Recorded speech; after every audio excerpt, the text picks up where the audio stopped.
This video is designed to help you if you need a little bit of help completing the grammar assignment. In order for you to really get a lot accomplished, you need to have your grammar page with you. You'll be pausing the video and adding to this page, so make sure that you also have a pencil. That will help a lot. Pause the video if you need to get any of those things. All right, you're ready. Now, these directions tell us that we're going to revise the paragraph. Revise means two things. It means that we're going to edit out some errors, but it also means that we're going to change the paragraph. This paragraph isn't exactly the most interesting. I'm going to read it the way it was written, and then we're going to look to see if we can just edit those obvious errors out first, because they make me crazy. If you take a big look at this paragraph, you'll notice there's only one period here. Ay, Chihuahua, what was this writer thinking? Okay, we're going to go past that all. Here we go. It was obvious that Mitzi jumped in the concrete. Jenny had a wide foot. Brittany sprained her ankle. The only one that could have jumped in was Mitzi. Oh my goodness, we need some periods here. Okay. So I'm going to read this again like I think maybe the writer had thought about. Tell me what you think. It was obvious that Mitzi jumped in the concrete.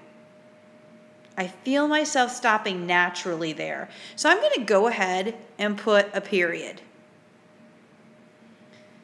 That means that Jenny needs to be capitalized, which makes sense. I mean, it is also her name. Jenny had a wide foot. Ooh, I feel myself again naturally stopping there. So I'm going to go ahead and capitalize the next letter, which, oh my goodness, is also a name.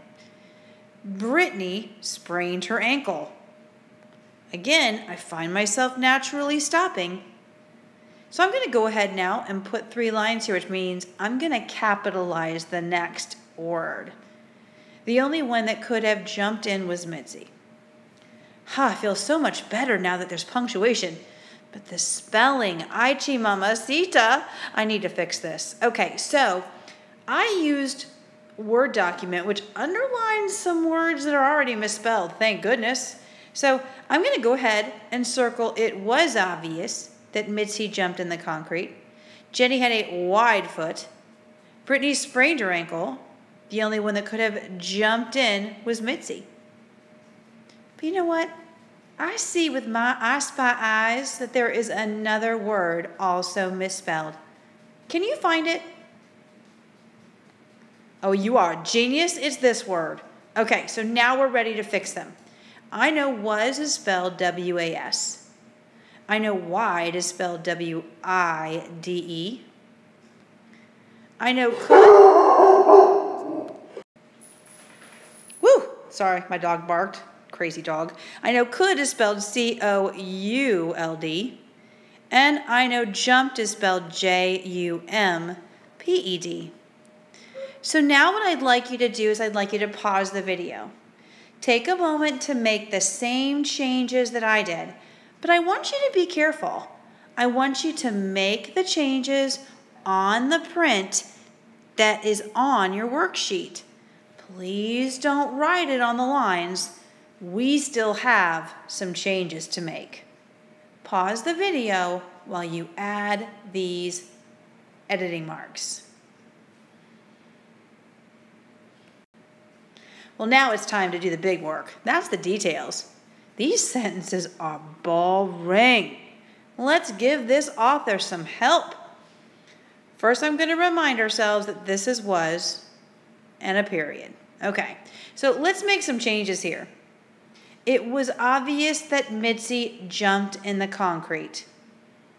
I love this word. Obvious is a perfect, specific word.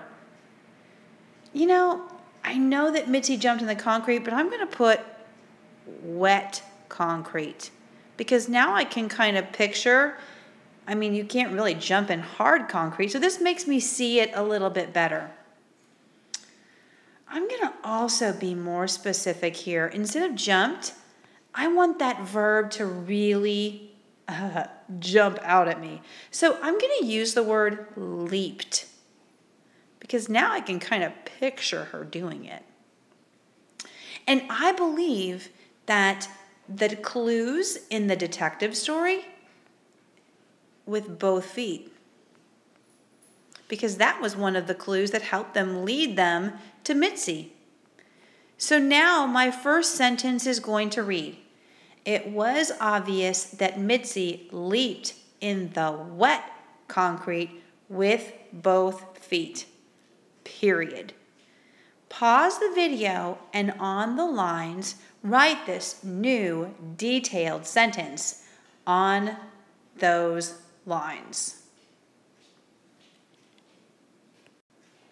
Okay, the next sentence is, Jenny had a wide foot. Well, I believe that the author wanted us to know that it couldn't be the other person.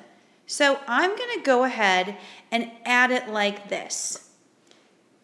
First of all, because they're trying to show us that this is one of many details, Jenny had a very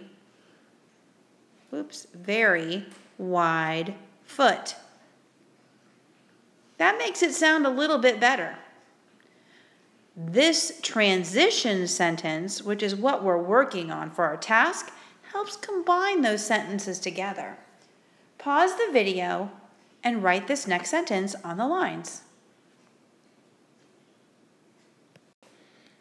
And we're going to do one last one together. Brittany sprained her ankle. I'm going to add some text evidence ideas. The author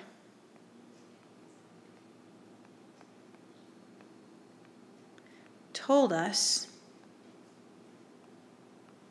that Brittany sprained her ankle, so she couldn't put 2 feet together in the concrete. I want you to notice what this does for this sentence. It shows my readers that I am being specific with my evidence, and I know exactly what I'm talking about. So here's what this reads. This goes here. The author told us that, and then you go back. Oops. Brittany sprained her ankle. So there's no period now. So she couldn't put 2 feet together in the concrete. Oh, I love the way that looks because it shows almost that Mitzi had to be the one that did it, that she leaped in there all together. So now pause the video so that you can write this sentence on the lines. Now it's time for you to finish it up. Now we did a lot of this together, so you only have one last sentence. So here's what I really want you to do for me. I want you to include your best details into that last sentence. I know you can do it.